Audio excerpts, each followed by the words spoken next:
بسم اللہ الرحمن الرحیم۔ حضرت عمر رضی اللہ تعالی عنہ کے قبول اسلام کا خوبصورت واقعہ۔ حضرت عمر رضی اللہ تعالی عنہ کے اسلام لانے کے متعلق واقعہ یہ ہے کہ ایک رات انہیں گھر سے باہر رات گزارنی پڑی۔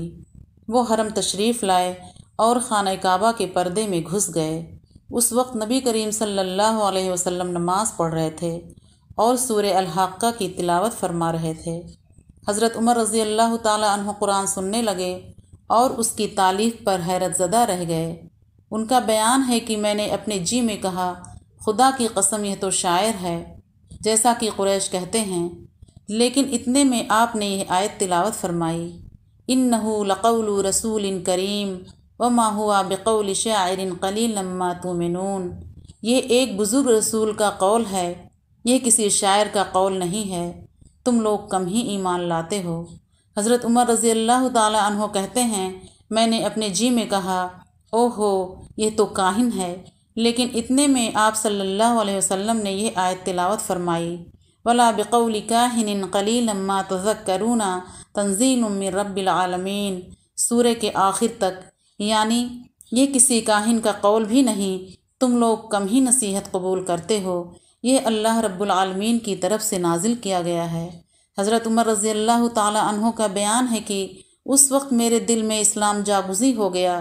یہ پہلا موقع تھا کہ حضرت عمر رضی اللہ تعالی عنہ کے دل میں اسلام کا بیج پڑا، لیکن ابھی ان کے اندر جاہلی جذبات، تقلیدی عصبیت اور آباء و اجداد کے دین کی عظمت کے احساس کا چھلکا اتنا مضبوط تھا کہ نہا خانہ دل کے اندر مچلنے والی حقیقت کے مغز پر غالب رہا۔ اس لیے وہ اس چھلکے کی تہ میں چھپے ہوئے شعور کی پرواہ کیے بغیر اپنے اسلام دشمن عمل میں سرگردہ رہے۔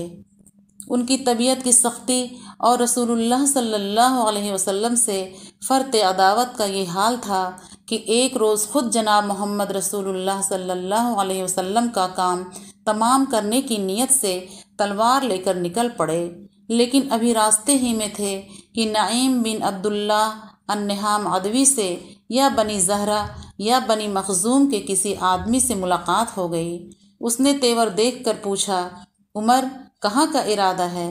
انہوں نے کہا، محمد صلی اللہ علیہ وسلم کو قتل کرنے جا رہا ہوں۔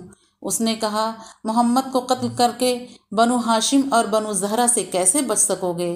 حضرت عمر رضی اللہ تعالی عنہ نے کہا، معلوم ہوتا ہے تم بھی اپنا پچھلا دین چھوڑ کر بے دین ہو چکے ہو۔ اس نے کہا، عمر ایک عجیب بات نہ بتا دوں، تمہاری بہن اور بہنوئی بھی تمہارا دین چھوڑ کر بے دین ہو چکے ہیں۔ یہ سن کر عمر غصے سے بے قابو ہو گئے اور سیدھے بہن بہنوئی کا رخ کیا۔ وہاں انہیں حضرت خباب بن ارت سورہ طٰہٰ پر مشتمل ایک صحیفہ پڑھا رہے تھے اور قرآن پڑھانے کے لیے وہاں آنا جانا حضرت خباب رضی اللہ تعالی عنہ کا معمول تھا۔ جب حضرت خباب رضی اللہ تعالی عنہ نے حضرت عمر رضی اللہ تعالی عنہ کی آہٹ سنی تو گھر کے اندر چھپ گئے۔ ادھر حضرت عمر رضی اللہ تعالی عنہ کی بہن فاطمہ رضی اللہ تعالی عنہا نے صحیفہ چھپا دیا، لیکن حضرت عمر رضی اللہ تعالی عنہ گھر کے قریب پہنچ کر حضرت خباب رضی اللہ تعالی عنہ کی قرات سن چکے تھے۔ چنانچہ پوچھا کہ یہ کیسی دھیمی دھیمی سی آواز تھی جو تم لوگوں کے پاس میں نے سنی تھی؟ انہوں نے کہا، کچھ بھی نہیں، بس ہم آپس میں باتیں کر رہے تھے۔ حضرت عمر رضی اللہ تعالی عنہ نے کہا، غالباً تم دونوں بے دین ہو چکے ہو۔ بہنوئی نے کہا، اچھا عمر یہ بتاؤ، اگر حق تمہارے دین کے بجائے کسی اور دین میں ہو تو حضرت عمر کا اتنا سننا تھا کہ اپنے بہنوئی پر چڑھ بیٹھے اور انہیں بری طرح کچل دیا۔ ان کی بہن نے لپک کر انہیں اپنے شوہر سے الگ کیا تو بہن کو ایسا چاٹا مارا کہ چہرہ خون آلود ہو گیا۔ ابن اسحاق کی روایت ہے کہ ان کے سر میں چوٹ آئی۔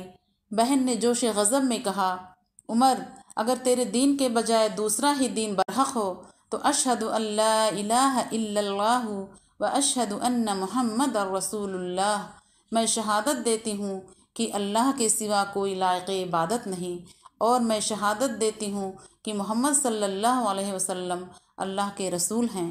یہ سن کر حضرت عمر رضی اللہ تعالیٰ عنہ پر مایوسی کے بادل چھا گئے اور انہیں اپنی بہن کے چہرے پر خون دیکھ کر شرم و ندامت بھی محسوس ہوئی۔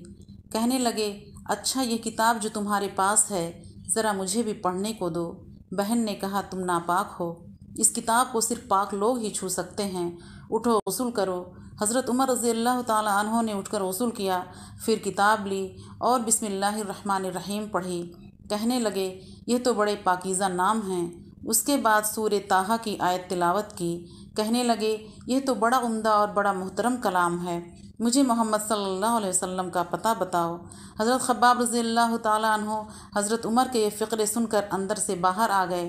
کہنے لگے عمر خوش ہو جاؤ، مجھے امید ہے کہ رسول اللہ صلی اللہ علیہ وسلم نے جمعرات کی رات تمہارے متعلق جو دعا کی تھی کہ اے اللہ عمر بن خطاب یا ابو جہل بن ہشام کے ذریعے اسلام کو قوت پہنچا، یہ وہی ہے۔ اور اس وقت رسول اللہ صلی اللہ علیہ وسلم کوہ صفا کے پاس والے مکان میں تشریف فرما ہیں۔ یہ سن کر حضرت عمر رضی اللہ تعالی عنہ نے اپنی تلوار حمائل کی اور اس گھر کے پاس آ کر دروازے پر دستک دی۔ ایک آدمی نے اٹھ کر دروازے کی دراز سے جھانکا تو دیکھا کہ عمر تلوار حمائل کیے موجود ہیں۔ لپک کر رسول اللہ صلی اللہ علیہ وسلم کو اطلاع دی اور سارے لوگ سمٹ کر یکجاں ہو گئے۔ حضرت حمزہ رضی اللہ تعالی عنہ نے پوچھا کیا بات ہے؟ لوگوں نے کہا عمر ہیں۔ حضرت حمزہ نے کہا بس عمر ہیں، دروازہ کھول دو۔ اگر وہ خیر کی نیت سے آیا ہے تو اسے ہم خیر عطا کریں گے، اور اگر کوئی برا ارادہ لے کر آیا ہے تو ہم اسی کی تلوار سے اس کا کام تمام کر دیں گے۔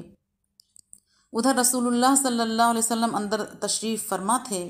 آپ صلی اللہ علیہ وسلم پر وحی نازل ہو رہی تھی۔ وحی نازل ہو چکی تو حضرت عمر رضی اللہ تعالی عنہ کے پاس تشریف لائے۔ بیٹھک میں ان سے ملاقات ہوئی۔ آپ صلی اللہ علیہ وسلم نے ان کے کپڑے اور تلوار کا پرتلا سمیٹ کر پکڑا اور سختی سے جھٹکتے ہوئے فرمایا عمر کیا تم اس وقت تک باز نہیں آؤ گے جب تک کہ اللہ تعالیٰ تم پر بھی ویسی ہی ذلت و رسوائی اور عبرتناک سزا نازل نہ فرما دے جیسی ولید بن مغیرہ پر نازل ہو چکی ہے۔ یا اللہ یہ عمر بن خطاب ہے، یا اللہ اسلام کو عمر بن خطاب کے ذریعے قوت و عزت عطا فرما۔ آپ صلی اللہ علیہ وسلم کے اس ارشاد کے بعد حضرت عمر رضی اللہ تعالی عنہ نے حلقہ بگوش اسلام ہوتے ہوئے کہا اشہد ان لا الہ الا اللہ و انک رسول اللہ، میں گواہی دیتا ہوں کہ یقیناً اللہ کے سوا کوئی لائق عبادت نہیں اور یقیناً آپ اللہ کے رسول ہیں۔ یہ سن کر گھر کے اندر موجود صحابہ نے اس زور سے تکبیر کہی کہ مسجد حرام والوں کو سنائی پڑی۔ معلوم ہے کہ حضرت عمر رضی اللہ تعالی عنہ کی زور آوری کا حال یہ تھا کہ کوئی ان کے مقابلے کی جرات نہ کرتا تھا، اس لیے ان کے مسلمان ہو جانے سے مشرکین میں کوہرام مچ گیا اور انہیں بڑی ذلت و رسوائی محسوس ہوئی۔ دوسری طرف ان کے اسلام لانے سے مسلمانوں کو بڑی عزت و قوت، شرف و اعزاز اور مسرت و شادمانی حاصل ہوئی۔ یہ تھا حضرت عمر رضی اللہ تعالی عنہ کے ایمان لانے کا دلچسپ واقعہ۔ السلام علیکم ورحمۃ اللہ وبرکاتہ۔